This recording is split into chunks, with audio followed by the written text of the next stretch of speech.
Good afternoon. Welcome to another edition of the Madison View. My name is Ralph Scott.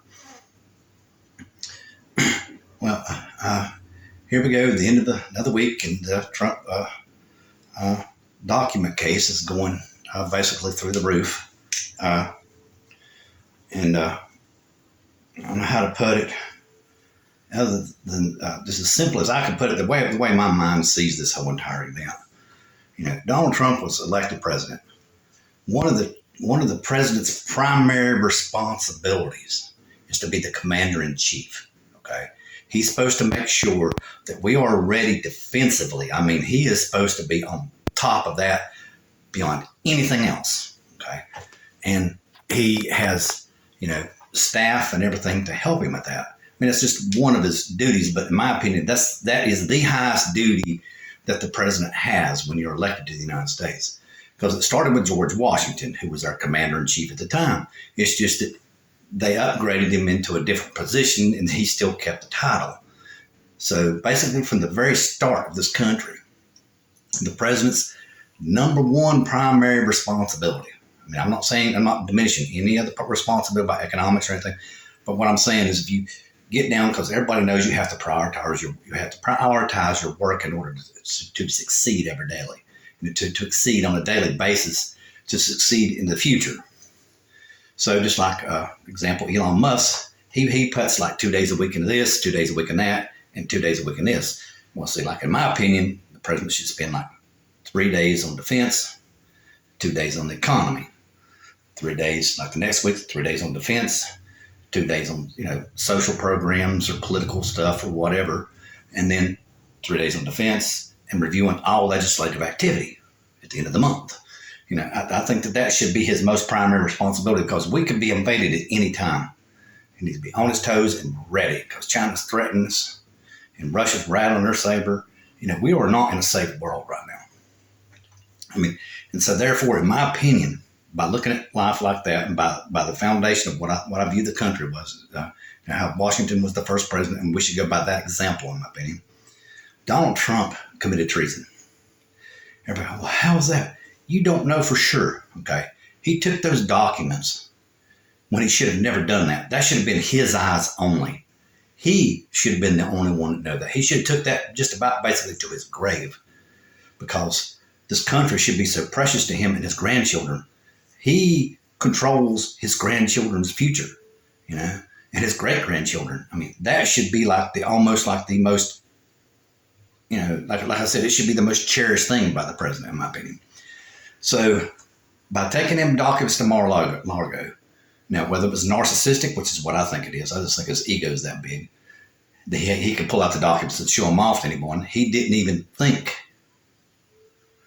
about the possible national security implications, which in my opinion could have been fatal and still may be. We don't know for sure who was in Mar-a-Lago during the time frame that these 4 eyes only, the way I understand the classification is, the ultimate classification, was in Mar-a-Lago, in the open.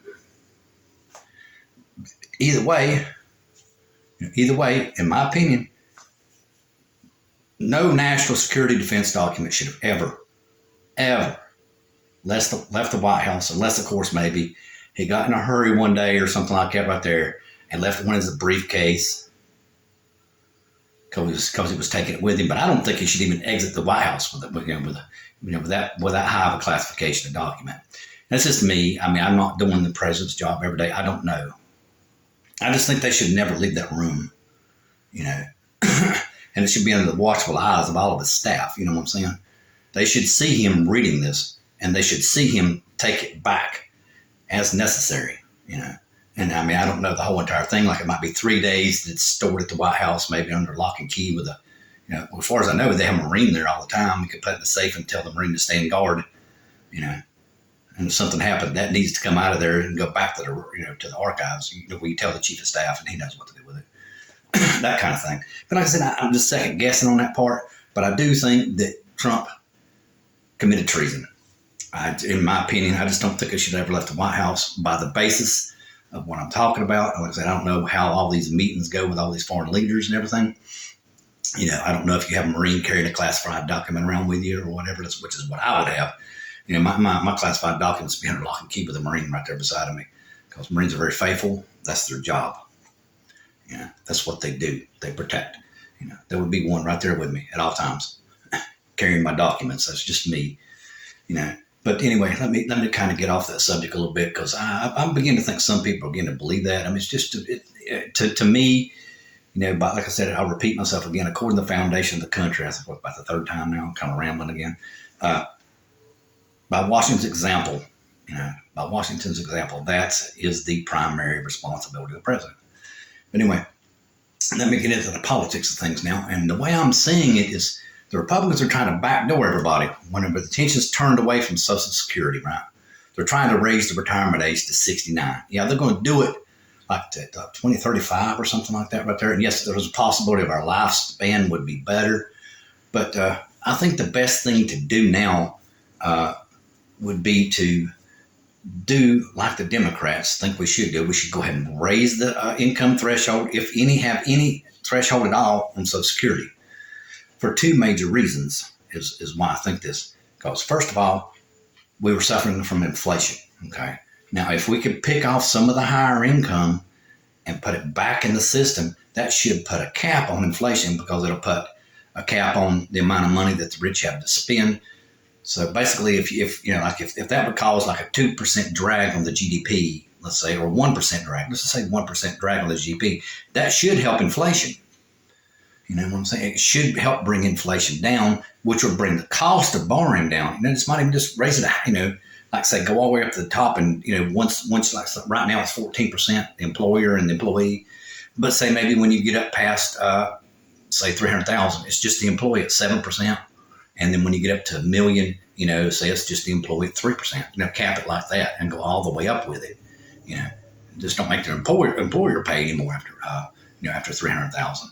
And that should help, because we need to do some physical restraint to restrain inflation, because the Fed is so worried about raising the interest rate right now.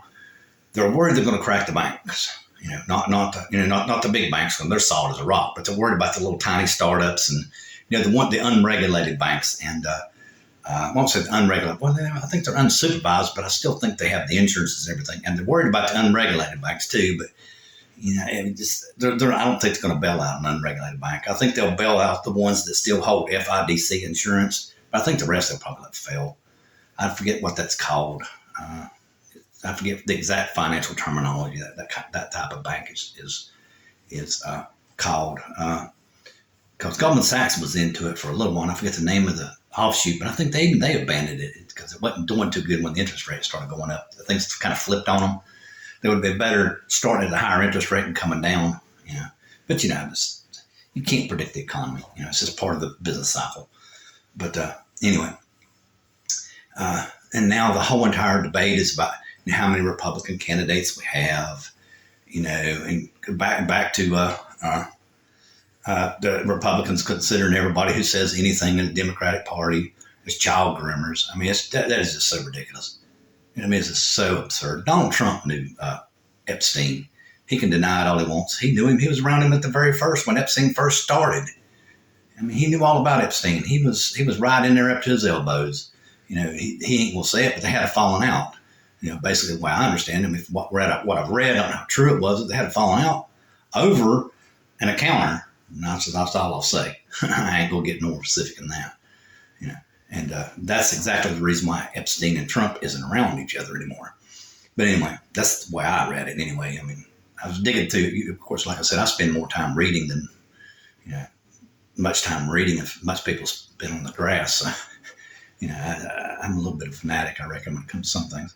But anyway, of course, I like making informed decisions. But anyway, let me, just like some of the Republicans candidates, which the new mayor is trying to show, which, has its merits, because there's some people who think like me, you need to maintain your health. And Biden's not really done a very good job of that. Plus, he's old. I mean, even I admit that. And the other candidate, Kennedy, seems like he might be a little bit of a Republican cultish kind of thing out there. I mean, when you're an anti-vaxxer to the point where you think it's evil, I think it was, I read, or something like that. I forget the exact thing. I think it was evil was the reason why, or he's paranoid that it's going to cause everything. I don't understand the whole entire thing. I could be wrong. It's just kind of the impression I'm beginning to get. He might be a little bit out there on the right wing side of the Democratic Party, which is fine with me because, in my opinion, the left has gotten ridiculous because, the one clinician I was telling you about, he was describing today where we could almost fracture ourselves on the video I was watching today. We could almost fracture ourselves by taking the original reason why we fought, that first paragraph or second paragraph in the Declaration of Independence, which declares our individual rights. If we get too individualistic and we do not maintain, he wants to say, societal structures. But I honestly and truthfully, it's the best structure to still maintain, regardless of whatever societal structure it is, which in my opinion, are at the times, or during those times, change. But the family unit, which is, again, to I'm a Christian evolutionist. I think that God was a designer. I believe in evolution is God at work still today. Because he designed our DNA that's going to grow. But anyway, by maintaining that family unit, which is what we've got away from in modern society, but that's what got us to the point that we're at right now. I mean, there's what 7 billion people in the world right now, or 8 billion people. By having that family unit, it got us to the point where it's like, oh my God, but we're almost everywhere you turn, somebody's standing on the sidewalk or standing over by a tree or something. You can't get rid of us. We're like an ant colony. Run all over the earth. But anyway, let me stop right there, and I'm going to explain very briefly about Federalist Paper number 52, and it's about the House of Representatives. And Madison was saying the reason why he thinks the House of Representatives is so important is because with the turnover in people every 2 years, it's going to give the president and the people of the country a much better say in Congress and also before the president, because that's the reason why he thinks it's going to work, is because that's the House of Parliament. The House of Commons is the one that every time the king got mad about what was going on in society, he would dissolve it. And he thought that was the way to keep our democracy intact. If the House of Representatives never went away, our democracy would stay intact. He felt like that was the best safeguard to keep our federal government and our liberty still functioning. And that's all I like to say. Good night.